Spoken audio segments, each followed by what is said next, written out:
Hey guys, I guess this is the second video. I don't even know where to start. um Childhood. So when I was young, first I want to put it out there that I don't blame my mom for anything, because when she had me, I feel like she was still a baby. Like, I truly feel like she was very, very young.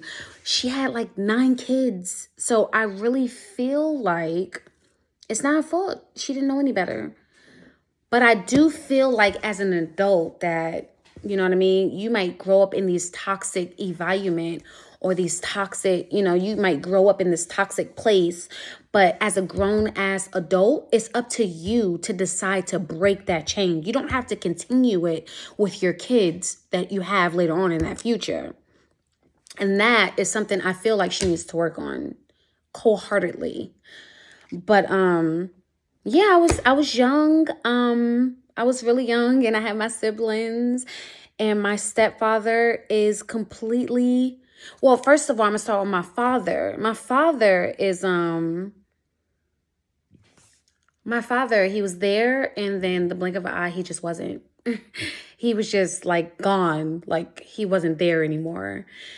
And it was sad, because even to this day, right now, I remember the moments when he would just chase us around the house and like sing his songs in the shower. I forget the name of the song, but I know it goes like, shower me with your love.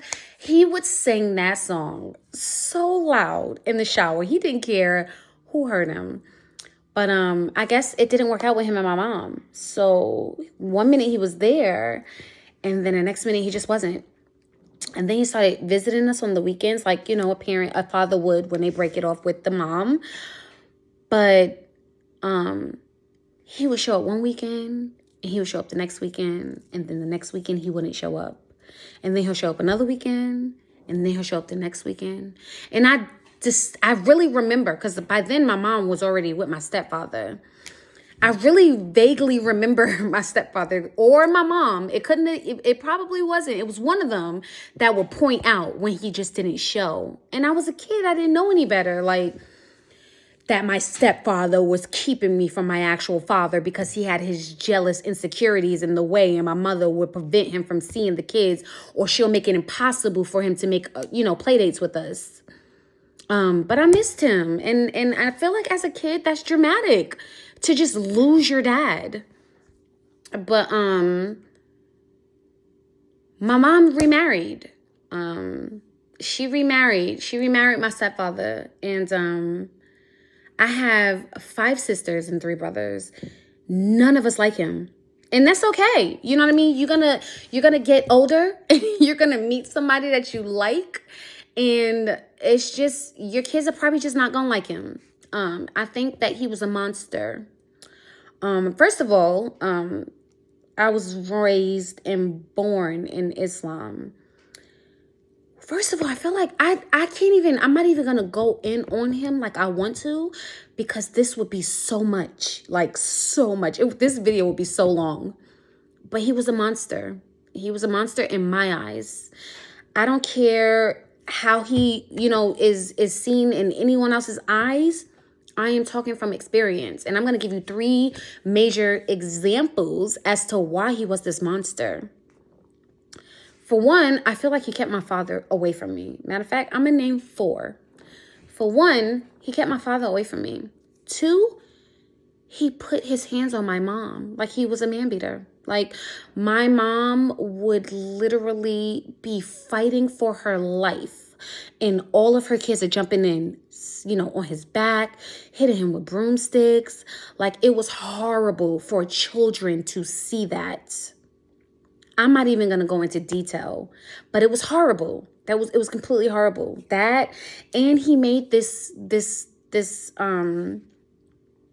paddle. It's not even really a paddle. It was huge. And he called it ice cream cake. and it was these woods, and I guess it was one beige wood, I guess, white wood, and then it was like this dark wood, and then he put them together and glued them, and then you just got this big ass paddle. When we would do something wrong, he would lay us across his lap, take our pants off, and he would beat us with that paddle. And I'm not gonna say he beat us, he probably hit us once or twice, but that's all you needed with that big ass paddle.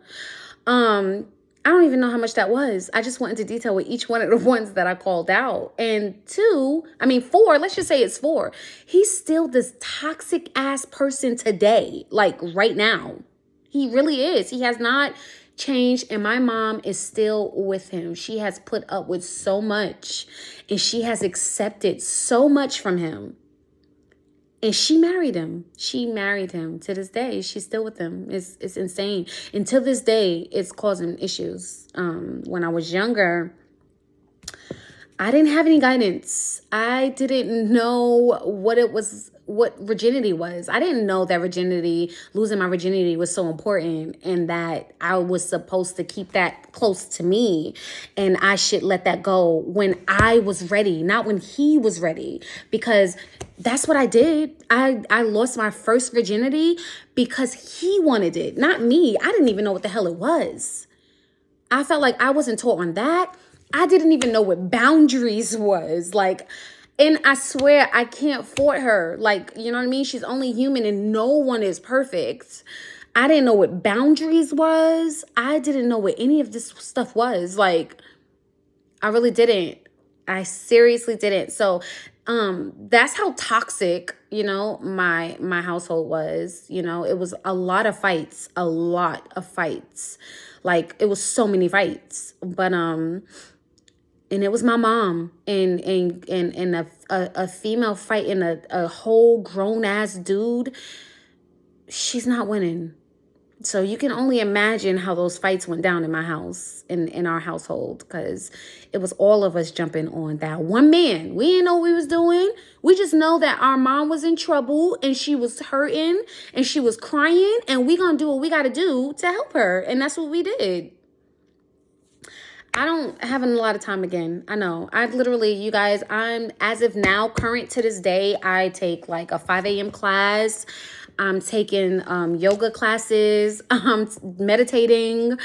I am taking, I signed up with the YMCA, so I'm taking like multiple classes in the YMCA. And mother life. I have 4 kids that's about to walk through that door in the next 20 minutes. But I didn't want to make this video so long and boring. And I kind of want you guys to stay with me, because I seriously have a story to tell. Like, one of my brothers passed away when I was younger. So that was hard on me, because I always argue with him, like constantly just arguing with him. Like, we just couldn't get along. We were the only ones arguing, like literally at each other's necks. I couldn't stand him when I was younger, but I didn't really, I'm saying that now because I thought that when I was younger, but of course I absolutely love my brother. And right before he passed away, because it was him and my stepbrother, they got hit with a car, because it was a hit and run, and I guess the cars were driving dramatically, and right before he went, we had this heated argument, and we would say stuff like, I hate you, I swear I wish you would die, I hope you get hit by a car tomorrow. And he actually did. He actually got hit by a vehicle, and I will never, ever, and I'm not even trying to cry or get sensitive, I will never ever forgive myself for not telling him that all of those words that I said to him, I didn't mean. And I'm just hoping he's looking over me and he knows that, because if I regret anything in life, it is that just weighs so heavy on me. I would never. To this day, I teach my kids, like, don't say nothing to your brothers that you don't mean. Like, don't ever do that, because it's going to be a situation where it's going to be a time or a situation where you're arguing with him, and you might say something that you don't mean, and then the world can just take him away from you. So you can't just go around just saying things that you don't mean. So I try to literally like impound that into my kids and my sisters. I would never do that with them, because I learned my lesson. I have learned my lesson. But nevertheless, that was my childhood, you know. My mom had a lot of kids, and honestly, I know bits and pieces about her childhood. I'm not gonna air hers because it's not my story to tell, but her childhood was pretty jacked up too. And it just sucks because with her childhood being jacked up and my stepfather being so toxic like he is, we were in the crossfires. And you can be like, well, I wasn't affected by it. Oh, sweetie, I was affected by it, which is why I feel like I was in this zone, like I was under a rock for 13 years, and now I'm just not living my life at 37. So anyway, with that being said, that's basically my childhood. That's basically my childhood that was super toxic. And, you know, my mom, she didn't know what she was doing. She was just winging it, just like I'm doing it now, because we're not perfect. But I believe that if I go up to her today and I try to have a conversation with her about my past, because I really feel like I need to attack my past, because that's why I tolerate it so much. She gets sensitive and she's getting older. I don't want to put that stress on her, but I really have some answers, some questions I would really like to ask her, but I'm not going to do that because it's going to bring up too many old memories and it's just not going to be pretty. So with that being said, I just wanted to touch topics of that part, because what I'm about to go into, which is I had 3 serious relationships.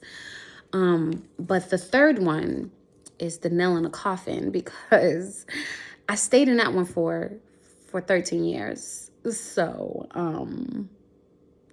when I touch topics back with you guys, I will bring up the first relationship that failed horribly, and how I jumped into another relationship, and that didn't go so well, and how I ended up where I am today. So the next time I come on here, I will be talking about that. Because I definitely too was in an abusive relationship. It was horrible as well. And I'm gonna have me a cup of coffee. It's like as soon as I'm able to break my fast. But anyway, thank you again for staying here with me and listening to me vent. I have a lot more to tell. So stay tuned, like, subscribe.